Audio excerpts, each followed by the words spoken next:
Okay, well, ladies and gentlemen, welcome to What's Your Plan with our fantastic Steve Lorberbaum from Assisting Hands Home Care and Joan Green, who works with technology for seniors and actually all ages.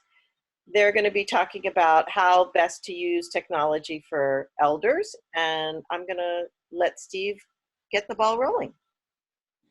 Thanks, Patricia. And again, thanks for joining our latest What's Your Plan? So our goal at Assisting Hands is to provide a series of talks that are educational for families and for professionals wanting to learn more about resources that might be available for them and for their loved ones as they move through the aging process and people decide whether they want to age at home or they want to move to a community.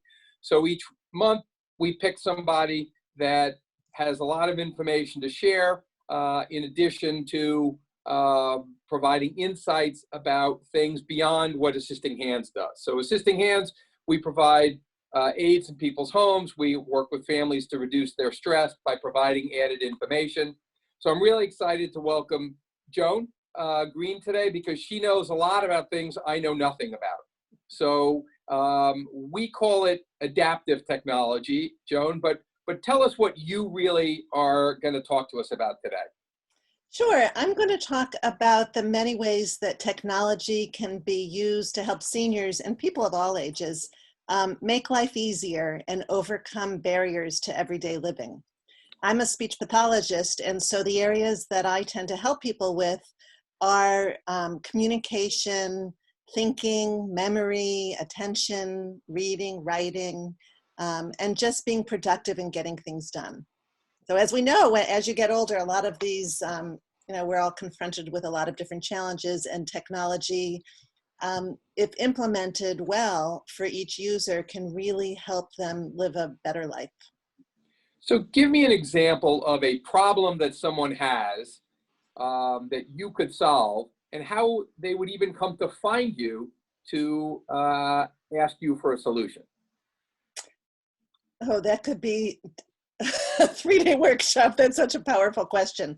Well, people can find me from my website. That's the easiest way to contact me and to learn about what I do. So my website is www.innovativespeech.com. And so what I tend to do is start with a free 15-minute phone call. So people just go to that site, and there's a little pop-up on the bottom right of any device that they will find me at, and it says, "Let's chat." And so you just look for a time. I usually schedule up to 3 days in advance and put in, you just select the time and you let me know what you're hoping to talk about, and then I call you at that time. So that's how it all starts. And then from there, what I do is I try to figure out what challenges the person's having. So let's say, right now, probably the most common one is that there's a senior who's isolated and needs more connection with family and with other people because there's not enough going on. And so finding a way to help them video chat, see people and talk to them is usually the most important place to start. So it might be something like that, or somebody's having trouble with reading, so they can't read their emails anymore, or they can't read, Facebook posts or whatever. And so I'll show them how to, on whatever device they're using, how to have the text read aloud to them for free. Or people might have dexterity issues with typing, or it's just hard for them to compose an email now, but they speak just fine. I'll show them how to talk and have the words typed for them. So all of I tend to use the devices they already have. And if I connect with them on Zoom in a follow-up session, I can actually make it happen on their PC or their Mac by control. I can go in and get control and set things up for them. So let's assume, because we have a lot of clients that they have no technology experience whatsoever, right? They have a smartphone, they don't know how to use it. They may not have a computer, they may not have internet in their home.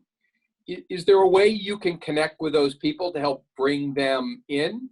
Are there tools or software programs or devices that can give somebody that really has no ability presently a simple and easy way to connect? Probably my tool of choice. The answer is yes. It's hard. I mean, it's hard these days when I can't go in person, and everything I do right now is on the phone and online. So, back in the day when I could go in and help them set up physically to make life easier, it was a whole lot easier. Now what I tend to do if I have a client like that is suggest the GrandPad, which I know before this meeting is something that you often have recommended to some of your clients or residents. And I like that because you don't have to have Wi-Fi access, and it's pretty easy to use for seniors. And then another feature that I like of the GrandPad is that either I can or a family member that's going to be selected as the administrator, or just somebody that's going to be in charge, can set up everything before they even get the device and then continue to set things up from a distance. So that's probably the single best device I know of to help a senior with video chat, and it has some games and it has music and you can email. That's my favorite. I've had a lot of families that have had quite a bit of success with the GrandPad. Gotcha. And so if somebody has, let's say, vision loss, macular degeneration, or something along those lines, are there tools for them to listen to the radio, to listen to news broadcasts, things like that, to keep them engaged? Yeah, I mean, what I would need to do, well, then they probably want to listen. I'd tell them about podcasts. Or another way, if vision is not a strength, then I might tend to use an Alexa device, like an Echo Show device, because that's more voice and auditory based more than visual.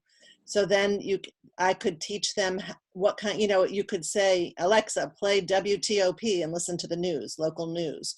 Or Alexa, read me a story. And if you have audiobooks in your Amazon account, it can read you the story. So it really is very much person-centered, and I need to know what the interests are as well as the strengths and the weaknesses in terms of their vision and their ability to communicate and cognition, and also their level of support if there's anybody around them that can help. Okay, so you could help somebody, like we have an Alexa in our house. It has one skill. It simply tells us what the weather is going to be today, because we don't know how to set it up, but we have it. So is that something that you can do? You can help set up skills and train people on how to ask it to do things that it can clearly do, like make grocery lists and call phone numbers and set appointments and reminders, and you can help set those things up. Yeah, I mean, a lot of times I can help, but I'll need somebody on the other end also that can help me set it up from a distance. Like if I need an aide or somebody that's there physically, because sometimes you might have to push a button. It depends. I can't do everything by myself with phone support. Sometimes I need somebody to push a button or to hook connect something for me. But one nice thing about these Echo devices is you can set it up so that you can use a drop-in feature. So one thing that I've done with my parents is, my parents are in their late 80s and mobility is really an issue. They're both very slow and they both have hearing aids, do not hear well, and they can't communicate if they're not in the same room. And so it's really been an issue for them. So I purchased for them several devices and they can just say, Alexa, drop in. And they'll say, where do you want to drop into? And then they'll say, bedroom. And so then you can see a light go on the other device, and then it's like an intercom. And if you have an Echo Show that has a screen, you can also see each other and talk to each other. So there's so many things that Alexa devices can do.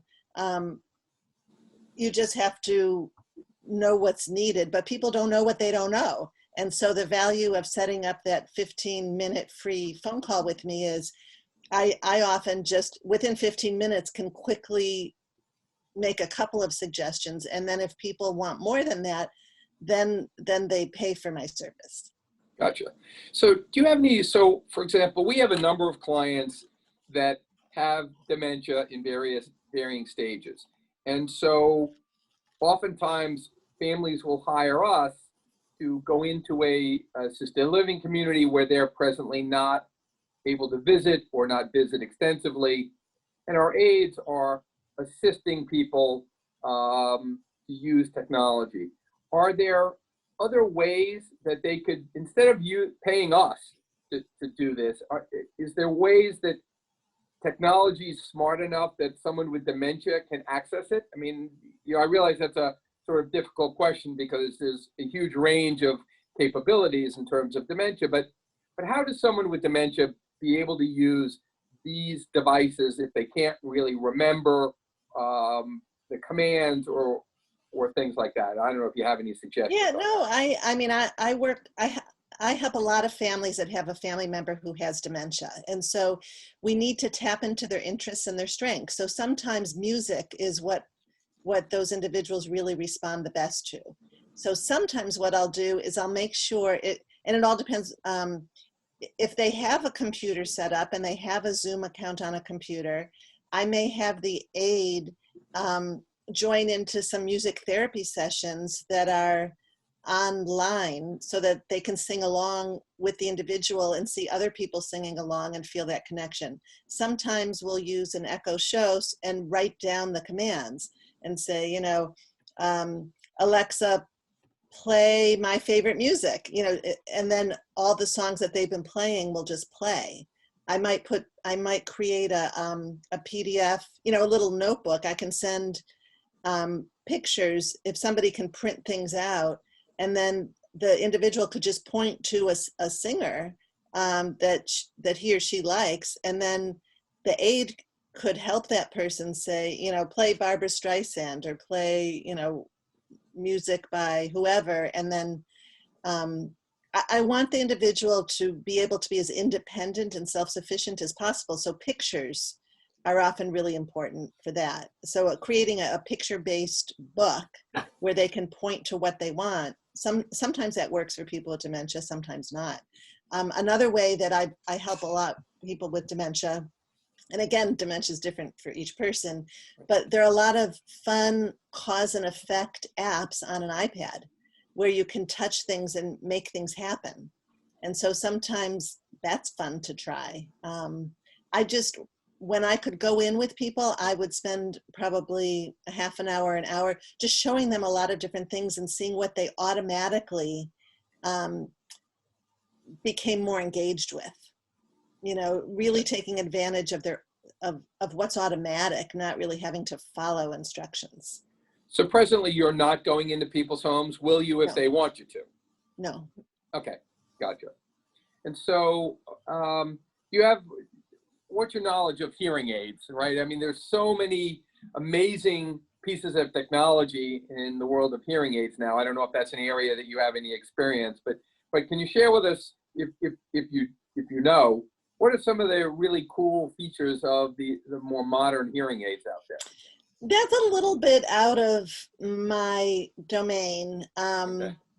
But I know that there are some these days that you can arrange for them to connect automatically to the TV. It's just there are only certain types, and I'm not familiar with the types. But if I had someone that's hiring me to help them, I do research to learn about things. I know, for example, my parents both wear hearing aids, and theirs are not the type that they can take advantage of some of the features to connect directly to the TV. So they use the TV ears. But I just got this. This is I'm always looking for everyday tools that can benefit people with different kinds of challenges. And these are really cool headphones that they connect with an app that you do your own mini hearing test, and then it develops your hearing profile, and it puts that profile into the headphones so that if you're on Zoom calls, you can take out your hearing aids, put on the headphones, and it will allow you to, it also can project your voice, because some people, their voice is hard to hear. And so it works beautifully so far on any Android device, any iOS device, and any Mac. I've used it on all of those. I've had trouble connecting it to PCs with Windows 10. You have to get an additional little dongle that I can't get working right. But I know that my parents both are on Zoom a lot, and so they have to really crank up the volume to hear, and so it interferes with the other person. So if they both wear the headphones, that's something that I'm hoping to get working for them. Okay, because we have a couple of clients that live in small group homes, and they have hearing loss, and one of them is a night owl. He will watch television until 3 or 4 o'clock in the morning. That's his cycle. Well, he was blasting it so loud, he was waking up the other people on the floor. They were able to get him the hearing aids that are Bluetooth wireless hearing aids. So he is now happy as can be listening to the TV, and not a sound is emanating from the room. Mm-hmm. So it's keeping everyone happy. His neighbors are sleeping, and he gets to stay up as late as he wants watching television and listening. Mm-hmm. So, you know, it is pretty amazing the technology that's out there. Right.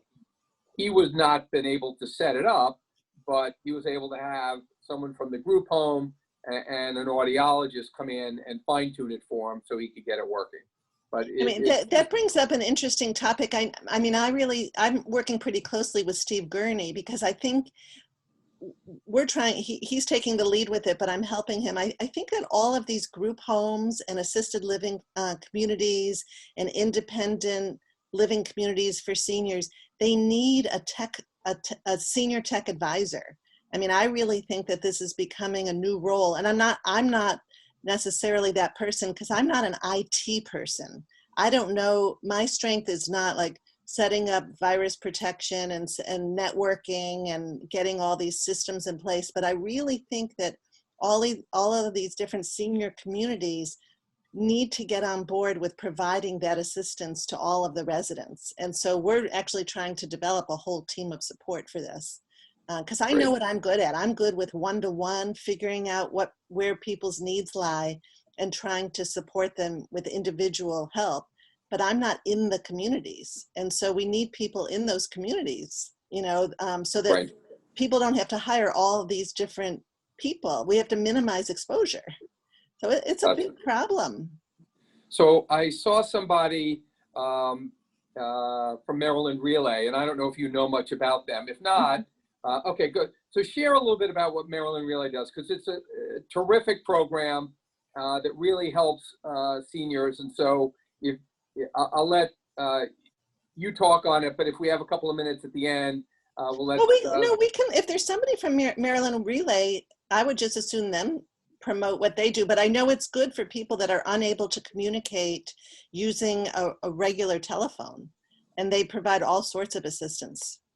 Yeah, it's a terrific phone that's free, basically, to users, and it's a really easy device that is very helpful. But we'll let in the last couple of minutes, whoever's out there, if you want, you can come off mute and then share with us a little bit more. That way, it's a tool that everyone knows who to contact and how to get involved with it. So I wanted to mention that in the chat, Adrian from the Calvert County Department of Social Services said she was able to set up an Amazon Echo with one of her guardianship clients, and then she has the app on her phone, and she can drive some of the content to play country music, tell jokes, show pictures, and she said that's just been amazing. Right, you can log in from a distance and really configure it. It's amazing what it can do. And you can also, I mean, communities can set up Alexa devices so that if people say, what's for lunch, what's for dinner, you know, that somebody could be putting in that content or sending out reminders or helping with medication management. I mean, there's so much that it could do. So do you know anything about, you know, there are all these robots now that, you know, sort of look like a cross between, you know, a Hobbit and somebody from Star Wars, that can sort of be somebody there to talk to and answer questions. Do you know anything about those and what's up with them? I mean, I'm intrigued by all that. I only get into using the smart assistants with, you know, like Google and Apple and Windows. I haven't worked directly with robots, but I know that there's a lot going on with that. Yeah, so there is a lot of things going on with telemedicine where you basically can you put your finger into a pulse oximeter and it will upload it to the cloud so that a teledoc can look at it. Same thing with blood pressure cuffs and same thing with glucose meters. So there's a lot out there. The problem is to me, the biggest challenge is it's incredibly complex. And it's really hard for families to navigate, okay, what's going to work? What's going to be useful? What will my loved one who, can barely use scissors do with this high-tech robot in the home? And, I think this generation is sort of the last of the generations that has very little interest or knowledge of technology. And the coming wave will all be more familiar, but we've still got a whole cadre of people we have to continue to serve for a long time to come. Makes it challenging. Mm-hmm. Yeah, I mean, I really love exploring all of that, but that's a little bit, I don't know which of these devices are the most reliable, and it's ever evolving. I think it's going to shake out and become more apparent as we have all these Bluetooth enabled devices, and there's so much on the market now.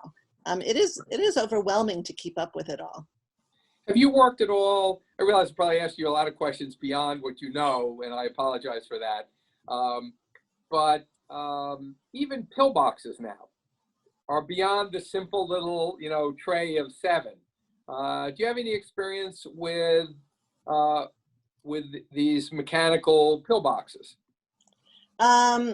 No, not personal experience. I've heard about a lot of them, but there's no particular one that I would recommend.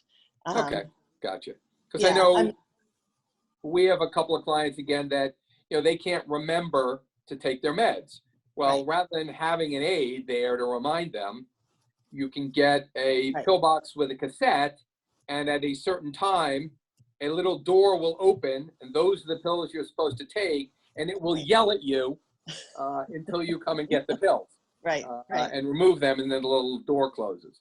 So I don't know which ones are good or not, but I know we have several clients that are now exploring these, and it really is a great way to make sure your loved one is taking medication without having to pay to have a person over there to go do it or calling them. Right. And what I do is, as I get a family like that I'm working with, I research it and I talk to people and figure it out, but I don't have one that I would recommend, because different people really have different needs. But that's why I like that whole, like Steve Gurney is developing this senior tech advisor entity. It's just about to be launched, and he's had lots of people come in and speak about these different products and everything tech to do with seniors. And so I really think this is a field that's going to, people need to specialize in this to help everybody figure it all out. So I'm good with ways to use Zoom and with ways to use, Alexa devices and iPads and PCs and tablets and phones and Macs. Like, that's my whole area. Gotcha. People who've had strokes and head injuries and just different ways to connect. I'm not great with all the different medical devices. I sort of know my, being a speech pathologist, I'm sticking within communication, cognition, literacy, and learning. That's my strength. But medication management, other than to help people set up systems that'll work, and everybody's different. Gotcha. But I see somebody in the chat wrote that they tried to go to my website, and I think they had it wrong. So I'm going to just type in my website here in case people want to sign up. It's just innovative speech. I was spelling it wrong. I got it, but you can still. Yeah. I got it. I'm there. So we just have a few minutes left, and Janet Gritz, who is also a speech pathologist and runs a wonderful stroke group to get folks talking, said, any suggestions for a stroke survivor who cannot use his computer because he forgot his password? Apparently does not have family members who can help and lives alone in Leisure World. Passwords are just the worst, and I just, hi Janet, I just really, like, people have to write down passwords and have backups. I don't know. I mean, I don't know. I don't know a good answer for that.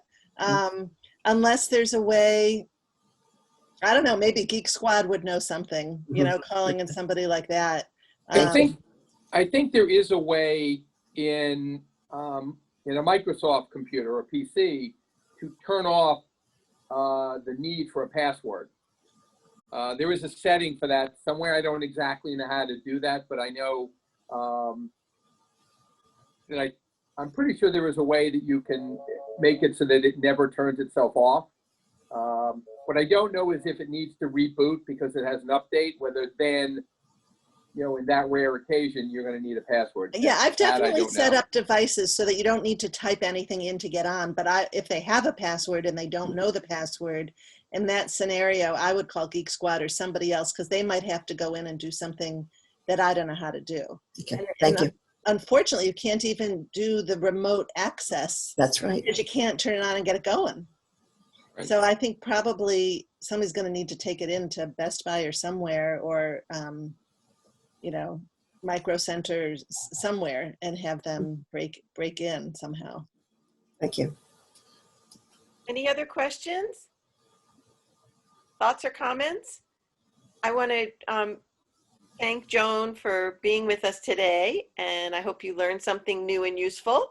We're going to be talking with Pazit Aviv, who is the village coordinator for all of Montgomery County, next Friday of November 13th, which is again a Friday at 9:30 a.m. for another exciting round of What's Your Plan with Steve Lorberbaum at Assisting Hands Home Care. So Steve, I'll let you wrap it up. You know what I would like is if Tarita, if you want to come off mute and just give us a 2-second on Maryland Relay, I think that'd be terrific. Sorry to put you on the spot. No problem. So my name is Tarita. I am from Maryland Relay. I am the outreach coordinator. So that means this is what I do. I'm used to being put on the spot, so it's not a Good. problem. We are the provider. We give out assistive technology or assistive devices to be able to use the phone and communicate on the phone successfully and independently. And that literally could mean anything that you guys were talking about. So we've given out Alexas, we've given out the GrandPad. We're starting to explore different options with the GrandPad.